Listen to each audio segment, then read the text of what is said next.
হাতনিয়াৰ হাতনিয়াৰ কক এফালে আহক মোহন চব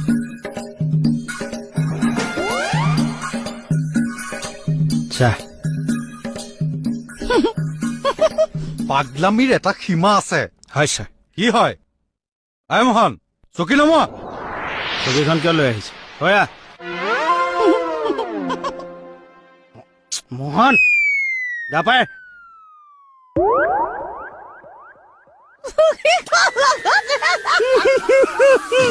আই,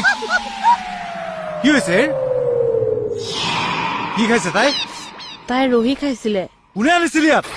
ময়ে আনিছিলো ছাৰ আমাৰ নিচালো ল'ৰাটোৱে দি থৈ গ'লহি কেকেটাই ক'লে বোলে ভগাই খাই পেলাওঁ ছাৰ বেয়া বস্তু নহয় দিয়কচোন পৰম্পৰাগত পানীয়